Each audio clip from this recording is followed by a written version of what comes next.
ताजमहल दुनिया में भारत की शान, जिसे देखने पूरी दुनिया से टूरिस्ट आगरा आते हैं। मुगल एम्पायर के आर्किटेक्ट का ये एक ऐसा एग्जाम्पल है जिसे आज पूरी दुनिया ताजमहल के नाम से जानती और पहचानती है। 42 एकड़ पर फैला दूर से ही चमकता हुआ ताज है। लगभग 400 साल पहले बनाई जाने वाली ये खूबसूरत बिल्डिंग जहां अपने दौर की सबसे बड़ी और सबसे शानदार बिल्डिंग है, वहीं आज इसको दुनिया का 7वां अजूबा भी माना जाता है। इस बेहद शानदार स्ट्रक्चर को बनाने में 20,000 मजदूरों ने दिन रात काम किया था, या यूं कहे पसीना बहाया था। 1 या 2 साल में नहीं, बल्कि इसे बनाने में पूरे 22 साल लगे। अगर आज के दौर में इसकी कीमत का अंदाजा लगाया जाए तो संगमरमर का ये अनमोल मकबरा $1 बिलियन यानी 7,500 करोड़ रुपए से भी ज्यादा का है।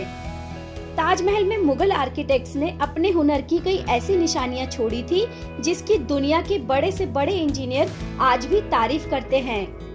इस बिल्डिंग को ऐसे डिजाइन किया गया कि जब मेन गेट के पीछे से इसको देखा जाता है तो ये काफी बड़ी लगती है, लेकिन जैसे ही मेन गेट की तरफ बढ़ा जाता है तो ऑटोमेटिकली इसका साइज छोटा होता जाता है। दिमाग को चकरा देने वाली ये कोई पहली ट्रिक नहीं थी जो मुगल आर्किटेक्ट्स ने इस्तेमाल की हो। ताजमहल के आसपास इसकी चारों मीनारों को सीधा खड़ा नहीं किया गया है, बल्कि ये मीनार बाहर की तरफ थोड़ा झुके हुए हैं, क्योंकि अगर इनको सीधा खड़ा किया जाता तो दूर से देखने पर यह अंदर की तरफ झुके हुए लगते। इन मीनारों को बाहर की तरफ झुकाने का एक और रीजन था, और वो ये कि अगर खतरनाक भूकंप आता है तो ये मीनार ताजमहल पर ना गिरकर दूसरी तरफ गिरे, ताकि ताजमहल को कोई नुकसान ना हो।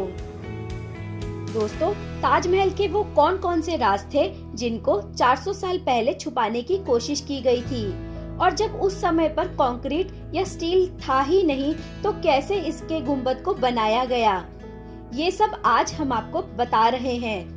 दरअसल मुमताज महल ने मरने से पहले एक आखिरी ख्वाहिश की थी। वो चाहती थी कि उनकी कब्र दुनिया के सबसे खूबसूरत मकबरे में बनाई जाए। बस इसी बात को पूरा करने के लिए शाहजहां ने अपनी सारी दौलत ताजमहल पर लुटा दी थी। मुमताज के गुजरने के 6 महीने बाद यानी 1632 में ही ताजमहल को बनाने का काम शुरू कर दिया गया था। करीब 20,000 से भी ज्यादा मजदूर, पत्थर तराश और कारीगरों को इकट्ठा किया गया। लश्कर के लश्कर शाहजहां के हुक्म पर आगरा बुलाए गए, क्योंकि मुमताज की कब्र यमुना नदी के पास मौजूद थी। इसी वजह से इस जगह पर दुनिया की सबसे खूबसूरत बिल्डिंग बनाना काफी मुश्किल टास्क था। नदी के किनारे जमीन काफी नरम होती है, मिट्टी दलदली होती है। ऐसे में अगर यहाँ खुदाई का काम किया जाता है तो पानी का बहाव ताजमहल की नींव को नुकसान पहुँचा सकता था। इससे छुटकारा पाने के लिए मुगल इंजीनियर्स ने यहाँ सबसे पहले जमीन के अंदर कई कुएं खुदवाए। मजदूर ये कुएं तब तक खोदते रहे जब तक जमीन खुश्क नजर नहीं आ गई। इन कुओं को पत्थरों और गारे से भरा गया और फिर उसके ऊपर पत्थरों के बड़े बड़े कॉलम्स खड़े किए गए। इन सारे काम को अंजाम देने के लिए मजदूरों के साथ साथ हाथियों की एक बहुत बड़ी फौज को भी इस्तेमाल किया गया। नींव के बाद अब बारी थी एक ऐसी बिल्डिंग डिजाइन की जो आज से पहले किसी ने भी नहीं देखा था। एक ऐसा डिजाइन जो पिछले सारे रिकॉर्ड तोड़ डाले। ताजमहल के डिजाइन का आइडिया शाहजहां ने अपने दादा के मकबरों से लिया था। अकबर ने अपने पिता के मकबरे से मीनारों का आइडिया लिया, दादा के मकबरे से बिल्डिंग का आइडिया लिया और दूसरे कई मकबरों से गुंबद का आइडिया लिया। और जब इन सबको कंबाइन किया गया तो एक शानदार और आलीशान डिजाइन उभर कर सामने आया। लेकिन ये सब इतना आसान नहीं था। हर गुजरते दिन के साथ शाही खजाना तेजी से खाली हो रहा था, लेकिन शाहजहां को किसी चीज की परवाह नहीं थी। शाहजहां हर कीमत पर मुमताज का मकबरा चाहते थे। कहा जाता है कि ताजमहल की कंस्ट्रक्शन में इतने ज्यादा लोग लगाए गए थे कि इसकी वजह से आसपास के इलाकों में खाना पीना खत्म हो गया था। कई सालों की मेहनत के बाद बिल्डिंग तो तैयार हो गई थी, लेकिन अभी संगमरमर लगाना बाकी था। संगमरमर आगरा से 400 किलोमीटर दूर राजस्थान से मंगाया जाना था। क्योंकि यहाँ का मकराना मार्बल आज तक दुनिया का सबसे बेहतरीन मार्बल माना जाता है। शाहजहां ने ताजमहल के लिए पूरा मकराना मार्बल रिजर्व कर लिया था, यानी जब तक ताजमहल की डिमांड पूरी नहीं हो पाएगी तब तक किसी को भी यह मार्बल खरीदने की इजाजत नहीं थी। 1000 हाथियों की मदद से हजारों टन मार्बल राजस्थान से आगरा मंगाया गया। ताजमहल का ये खूबसूरत गुंबद इतना बड़ा है कि इसका अंदाजा सिर्फ आंखों से देखकर ही लगाया जा सकता है। आजकल इस तरह के गुंबद आसानी से स्टील स्ट्रक्चर पर बनाए जा सकते हैं, लेकिन 4000 साल पहले 40 मीटर ऊंचे गुंबद को बनाने में उनके पास सिर्फ पत्थरों का ही सहारा था। इस गुंबद को बनाने में मुगल इंजीनियर्स ने जो कैलकुलेशन की थी उसकी आज के इंजीनियर्स भी बहुत तारीफ करते हैं। ताजमहल की फिनिशिंग के लिए इसको पियत्रा दौरा या फिर प्राचीन कारीगरी से डेकोरेट किया जाना था। पियत्रा दौरा एक ऐसी कलाकारी को कहा जाता है जिसमें कीमती पत्थर को मार्बल के अंदर तराश कर लगाया जाता है।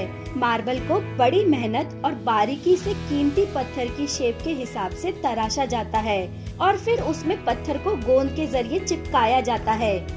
काफी रिसर्च और टेस्ट के बाद मालूम हुआ कि गोंद शीरा, नींबू के जूस और संगमरमर पाउडर को मिलाकर बनाई जाती थी। वही सेम गोंद आज भी ताजमहल की रेनोवेशन के लिए इस्तेमाल की जाती है। ताजमहल की खास बातों में से एक बात ये भी है कि ये दिन में 4 बार अपना रंग बदलता है। सूरज निकलने से पहले ये बिल्कुल ब्लैक शेड देता है। सूरज निकलने के बाद ये हल्का पीला और पिंक दिखाई देता है, जबकि दोपहर के वक्त ताजमहल की खूबसूरती का नया रूप देखने को मिलता है। नीले आसमान पर जैसे मोती चमक रहा हो और सनसेट के वक्त पूरी बिल्डिंग गोल्डन कलर की दिखाई देती है। पूरे 22 सालों के बाद साल 1654 में ताजमहल की कंस्ट्रक्शन का काम खत्म कर लिया गया था। शाहजहां अपनी बेगम की याद में दुनिया का सबसे खूबसूरत मकबरा बनाने में कामयाब हुआ था। शाहजहां ने इस ऐतिहासिक इमारत का नाम अपनी पसंदीदा बीवी के याद में ही रखा। मुमताज महल से इसका नाम ताजमहल रख दिया गया। हर साल शाहजहां मुमताज की बरसी पर यमुना नदी के जरिए ताजमहल पर जाया करते थे। शाहजहां का ये प्रोजेक्ट तो कंप्लीट हो चुका था, लेकिन इसने मुगलिया सल्तनत को तबाही के किनारे पर लाकर खड़ा कर दिया था। 4 सालों के बाद यानी 1658 में शाहजहां और मुमताज के अपने ही बेटे ने शाही तख्त उलट दिया और खुद मुगल बादशाह बन बैठा। शाहजहां जो पिछले 30 सालों से इस पर राज कर रहा था, उसको कैदी बनाकर आगरा किले में बंद कर दिया गया। सिर्फ एक सुविधा शाहजहां को दी गई और वो ये कि उसे जिस जगह पर बंद किया गया था उसकी खिड़की से वो ताजमहल को देख सकता था। 8 साल की कैद में रहने के बाद 74 साल की उम्र में शाहजहां भी इस दुनिया को अलविदा कह गया। शाहजहां और मुमताज की ये निशानी आज भी दुनिया को अपनी तरफ खींचती है। ये वो मकबरा है जो दुनिया के 7 अजूबों में शामिल है।